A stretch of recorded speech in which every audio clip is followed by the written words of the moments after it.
ঢাকা ৬ আসনে নির্বাচনের ফলাফল প্রণয়ন ও ঘোষণায় বেশ কিছু অনিয়ম ধরা পড়েছে। উক্ত আসনটিতে বিএনপির পক্ষে ধানের শীষে ইশরাক হোসেন এবং বাংলাদেশ জামাত ইসলামের পক্ষে দাঁড়িপাল্লায় মোহাম্মদ আব্দুল মান্নান প্রতিদ্বন্দ্বিতা করছিলেন। নির্বাচনের দিন রাত ১১টা ১ মিনিটে বাংলাভিশন একটি সংবাদ প্রচারিত করে, যেখানে ইশরাককে বেসরকারিভাবে নির্বাচিত করা ঘোষণা করা হয়।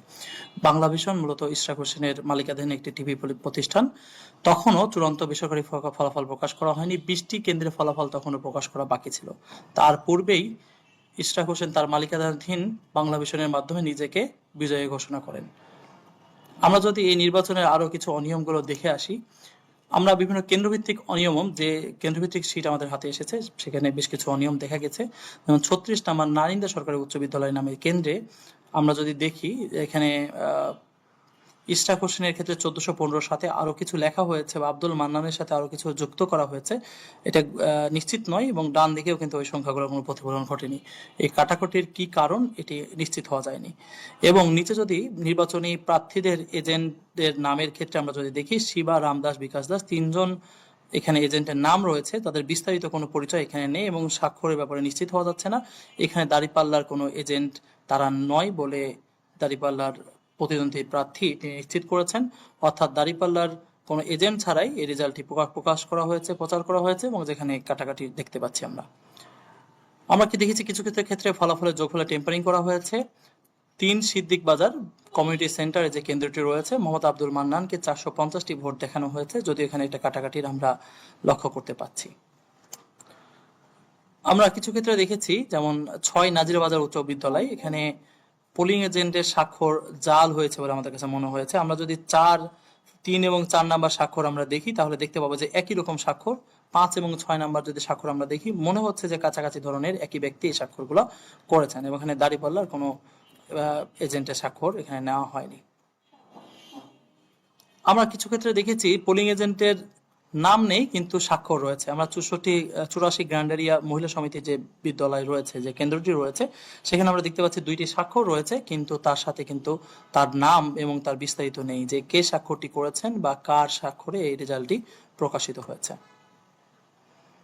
একইভাবে শুধুমাত্র তাই না, কিছু ক্ষেত্রে আমরা দেখেছি কিছু কেন্দ্রে কোনো পোলিং এজেন্টেরই স্বাক্ষর ছাড়াই এটি প্রকাশ করা হয়েছে। যেমন ২৯ সেন্ট্রাল ওমেন কলেজ, এইখানে কোনো এজেন্টেরই স্বাক্ষর নেওয়া হয়নি। তা সত্ত্বেও মোহাম্মদ লতিফুল ইসলাম, তিনি প্রিজাইডিং অফিসার, তিনি স্বাক্ষরিত করে এই রেজাল্টটি প্রকাশ করেছেন। আমরা আরেকটি দেখতে পাচ্ছি ৪৬ মিতালি উচ্চ বিদ্যালয়, সেক্ষেত্রে আমরা একই ক্ষেত্রে দেখতে পাচ্ছি প্রিজাইডিং অফিসার তিনি স্বাক্ষরিত করেছেন, অথচ কোনো পোলিং এজেন্টের স্বাক্ষর নেওয়া হয়নি, এবং সেক্ষেত্রেও কোনো পক্ষ কিংবা তার পরিচয় কিংবা বিস্তারিত উল্লেখ করা হয়নি। কিছু ক্ষেত্রে আমরা লক্ষ্য করেছি দাঁড়িপাল্লার পোলিং এজেন্টের নাম এবং স্বাক্ষর নেই।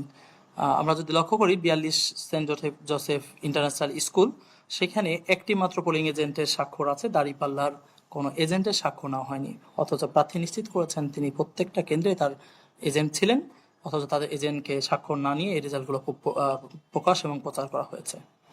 তড়িঘড়ি করে প্রকাশ করার জন্য কিছু ক্ষেত্রে আরো কিছু ভুল তৈরি হয়েছে। যেমন মোট বৈধ ভোটের যে সংখ্যাটি সেটা লেখা হয়নি, ০০ সংখ্যা লেখা হয়েছে। এখানে বোঝা যাচ্ছে যেটা একটা অমনোযোগিতা এবং তড়িঘড়ি করা হয়েছে। এখানে জাতীয় পরিচয়পত্র বা অন্যান্য বিষয়গুলো বিভিন্ন ক্ষেত্রে উল্লেখ করা হয়নি। এই ক্ষেত্রেও ৭৯ দয়াগঞ্জ সরকারি কলেজ, সেখানেও এই টোটাল সংখ্যাটি উল্লেখ করা হয়নি এবং এই ধরনের তড়িঘড়ি করা হয়েছে। আমরা আরো কিছু ক্ষেত্রে দেখতে পাচ্ছি ৪৮ Silver Dale Preparatory Girls School, সেখানে আমরা দেখতে পাচ্ছি যে একজন পোলিং এজেন্টের স্বাক্ষর নেওয়া হয়েছে। আরেকজনের ক্ষেত্রে ০০২৭ নামের জাতীয় পরিচয়পত্র এটি হওয়ার কথা নয়, এ ধরনের কিছু একটি দেওয়া হয়েছে। দাঁড়িপাল্লার কোনো পোলিং এজেন্টের নাম বা স্বাক্ষর ছাড়াই রেজাল্টটি প্রকাশ এবং প্রচার করা হয়েছে। আমরা আগেরগুলোতে দেখেছি প্রত্যেকটা ক্ষেত্রে ভোট কেন্দ্রের নাম বা অন্যান্য বিষয়গুলো মূলত প্রিন্টেড, এবং এটি মূলত রিটার্নিং অফিসার থেকে জানানো হয়েছে, টাইপ করা সিট সর্বত্র সরবরাহ করা হয়েছে। কিন্তু আমরা ৯৭ গ্র্যান্ডের দেখেছি এটা টাইপ করা নয়, বরঞ্চ হাতে লেখা একটি সিটের মাধ্যমে রেজাল্ট প্রকাশ করা হয়েছে, যেটি একটি অন্যগুলোর সাথে অসামঞ্জস্য বলে আমাদের কাছে লক্ষণীয় হয়েছে। কিছু ক্ষেত্রে পেন্সিলের মাধ্যমে লেখা হয়েছে এবং কোনো স্বাক্ষরও নেই। আপনারা যদি দেখেন ৫৫ কবি নজরুল সরকারি কলেজের এখানে কোনো পোলিং এজেন্টের স্বাক্ষর নেই, সেক্ষেত্রে কিছু নাম আছে। অসুবিধা হচ্ছে যে এইখানে আপনারা যদি লক্ষ্য করে দেখেন ভালো বোঝা যাচ্ছে কিনা, এটা পেন্সিলের মাধ্যমে লেখা হয়েছে, যেটা যে কোনো সময় মোচনীয়। আমরা যদি সেই ভিডিওটা দেখি এখানে বোঝা যাবে যেটা মোটামুটি পেন্সিলের মাধ্যমে লেখা হয়েছে, এবং পেন্সিলের মাধ্যমে লেখা হওয়ার কারণে এই যে বিষয়টি যে কোনো সময় মুছে আবার পরিবর্তন করা সম্ভব। কিছু ক্ষেত্রে আমরা দেখেছি যে এখানে কার্বন কপি ব্যবহার করা হয়েছে, এবং কার্বন কপিতে স্বাক্ষর আবার মূল স্বাক্ষর ব্যবহার করা হয়েছে। তো সেই বিষয়টি আমরা নিশ্চিত নয় যে কেন এটি ব্যবহার করা হয়েছে। 81 মনিজার রহমান গার্লস স্কুলে এটি ব্যবহার করা হয়েছে। কোনো কোনো ক্ষেত্রে দেখা গেছে যেখানে পোলিং এজেন্টের জাতীয় পরিচয়পত্র বা প্রতিদ্বন্দ্বী প্রার্থী কারা সেই বিষয়টি উল্লেখ না করেই মূলত এই রেজাল্টগুলো প্রকাশ করা হয়েছে। এমনও দেখা গেছে যে প্রিজাইডিং অফিসার যিনি ওই কেন্দ্রের প্রধান, যেমন জামিয়া আরাবিয়া মাদ্রাসা যেটা, তা ওনার স্বাক্ষর ছাড়া এটা প্রকাশ করা হয়েছে, যেখানে অবশ্য জাতীয় পরিচয়পত্র এবং প্রতিবন্ধী প্রার্থীদের এজেন্টেরও বিস্তারিত নেই, তবে প্রিজাইডিং অফিসারের স্বাক্ষর ছাড়াই কিন্তু এই রেজাল্টটি প্রকাশ করা হয়েছে।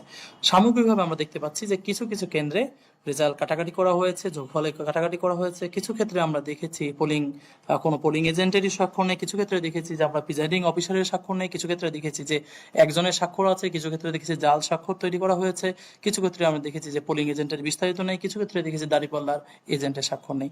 সামগ্রিকভাবে এই কেন্দ্রভিত্তিক যে ফলাফল যে শীটগুলো, সেখানে আমরা দেখেছি যে ব্যাপকভাবে এগুলো জালিয়াতির বা কোনো ধরনের অনিয়ম করার চেষ্টা করা হয়েছে।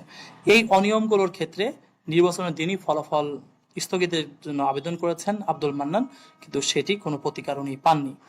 এবং একই সাথে আরো কিছু গুরুত্বপূর্ণ অভিযোগ তিনি নিয়েছেন যে ইশরাক হোসেনের মালিকানাধীন ভবনে মূলত নির্বাচন অফিস ছিল, এবং সে ব্যাপারে তিনি আপত্তি জানিয়েছিলেন।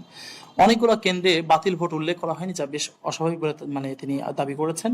প্রিজাইডিং অফিসার নিয়োগে তিনি অনিয়ম এবং পক্ষপাতমূলক আচরণের কথা বলেছেন, এবং এই সংক্রান্ত তিনি আবেদন জমা দিয়েছেন। মহিলা কেন্দ্রের ফলাফলের ক্ষেত্রে দীর্ঘসূত্রিতার মাধ্যমে অনিয়ম করা হয়েছে বলে তিনি দাবি করেছেন। বিশেষ করে মহিলা কেন্দ্রে একটা বড় ভোট জামাত ইসলাম বা দাঁড়িপাল্লার আছে বলে তিনি দাবি করেছেন, এবং দীর্ঘসূত্রিতার মাধ্যমে এই ফলাফলগুলো পরিবর্তন করা হয়েছে।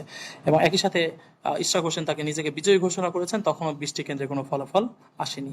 এমতো অবস্থায় তিনি আবেদন করেছেন 12 তারিখ দিবাগত রাতে তিনি আবেদন করেছেন, এবং দিলেও সে ব্যাপারে কোনো ব্যবস্থা নেওয়া হয়নি। তিনি 12 তারিখে আবেদন করেছিলেন জাল ভোটে সহায়তাকারী যে কর্মকর্তা, তার বিরুদ্ধে তিনি ব্যবস্থা নেওয়া হয়, এবং সেটা রিসিভ করা হয়েছে, কিন্তু কোনো ব্যবস্থা নেওয়া হয়নি। তিনি নির্বাচনের দিনই ফলাফল স্থগিতের আবেদন করেছিলেন রাত 00:58, অর্থাৎ নির্বাচনের দিন রাত গড়িয়ে 12:58 তিনি আবেদনটি করেছিলেন, এবং গ্রহীত হয়েছে। তিনি এখানে জানিয়েছেন যে প্রাপ্ত ফলাফলের সাথে প্রিজাইডিং অফিসারের বিবরণী অসঙ্গতি রয়েছে, কিছু ব্যালট বা ভোটের চূড়ান্ত ফলাফলে প্রতিফলিত হয়নি, পূর্ব এবং পরবর্তী সময়ের তথ্যে পার্থক্য রয়েছে, অনেকগুলো কেন্দ্রে বাতিল ভোট নেই, এবং প্রিজাইডিং অফিসারের ব্যাপারে তিনি বলেছেন যেখানে অনিয়ম এবং পক্ষপাতিত্ব রয়েছে। এবং একই সাথে তার আগের আবেদনগুলোর কথা উনি বলেছিলেন, রেজাল্ট প্রদানে যে দীর্ঘসূত্রিতা হয়েছে যা জনের মধ্যে সন্দেহ সঞ্চার করেছেন। এই সকল বিষয়ে উনি বলেছেন যে এটি স্থগিত করে পুনর্গণনা এবং টেম্পারিং সংক্রান্ত তদন্ত করার জন্য আবেদন করেছিলেন। অথচ তার আবেদনের ক্ষেত্রে উনি জাতীয় পত্রপত্রিকায় তার আবেদনের বিষয়টি প্রকাশিত হলেও সে বিষয়ে কোনো তোয়াক্কা না করে এর ফলাফল তার পরের দিন মূলত রাত 12:58 উনি এই আবেদনটি করেছিলেন। 13 তারিখ সকাল, অর্থাৎ 12 তারিখ রাত 12:58। তারপরে একদিন পরে মূলত এই গেজেটটি প্রকাশিত করা হয়েছে, যেখানে ইশরাক হোসেনকে বিজয়ী ঘোষণা করা হয়েছে, অর্থাৎ তার আবেদনের কোনো তোয়াক্কা বা কোনো ধরনের তদন্ত না করেই মূলত গেজেট প্রকাশ করা হয়েছে, যেখানে অনেকগুলো কেন্দ্রে অনিয়মের খবর রয়েছে। এর আগে উনি 12ই জানুয়ারি 2026 উনি অফিস স্থানান্তর এবং স্টাফদের বদলির জন্য আবেদন করেছিলেন তার আইনজীবীর মাধ্যমে। তার আইনজীবী মোহাম্মদ অ্যাডভোকেট আসাদুল্লাহ, তিনি সুপ্রিম কোর্টের একজন আইনজীবী, তার মাধ্যমে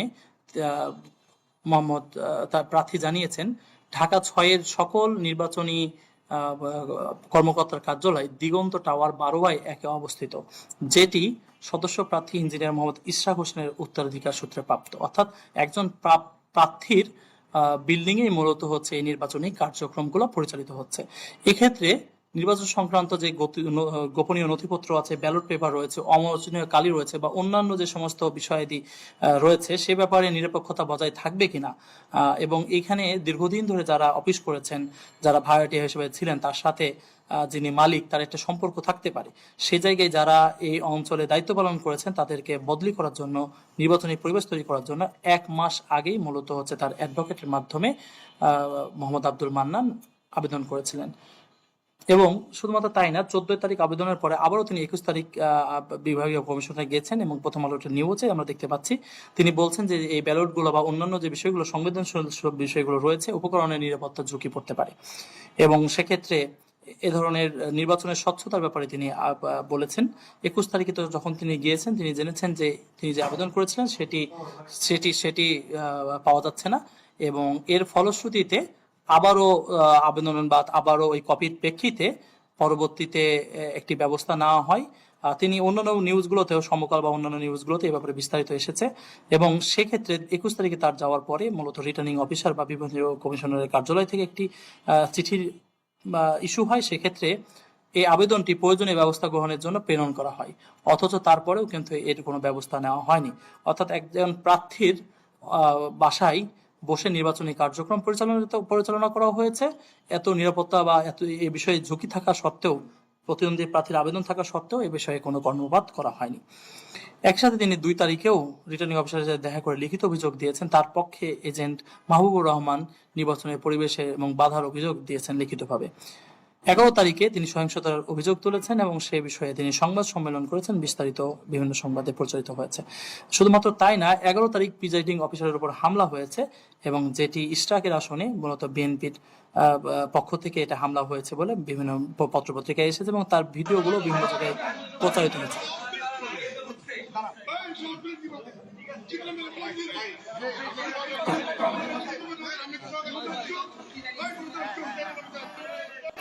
সরকারি ভোট কেন্দ্রে ঢুকে প্রিজাইডিং অফিসারের উপর হামলা হয়েছে সে সংক্রান্ত নিউজও বিভিন্ন পত্রপত্রিকায় উপস্থিত এসেছে, অথচ তারপরেও কোনো ব্যবস্থা নেওয়া হয়নি। 11 তারিখ প্রিজাইডিং অফিসারের উপর হামলার বিষয়ে সংশ্লিষ্ট জায়গায় আর্মি ব্রিফ করেছিল এবং তারা এই ঘটনাটি ট্যাকেল দেওয়ার চেষ্টা করেছেন। 12 তারিখ সকালে তিনি পোলিং এজেন্টদের খালি বাক্স না দেখিয়ে এই ভোট শুরু করার অভিযোগ করেছেন। যেটি নিয়ম হচ্ছে যে প্রথমে পোলিং এজেন্টদের খালি বাক্স দেখানো, তারপরে হলো ভোট কাস্টিং করা, সে বিষয়ে তিনি অভিযোগ করেছেন গণমাধ্যমে। এবং একই সাথে তিনি যে ভোট কেন্দ্রের স্বচ্ছতা তা নিয়েও কিন্তু 12 তারিখ 10টা 15 মিনিটে তিনি অভিযোগ করেছেন, যেটিও চ্যানেল 24 সহ বিভিন্ন পত্রপত্রিকায় এসেছে।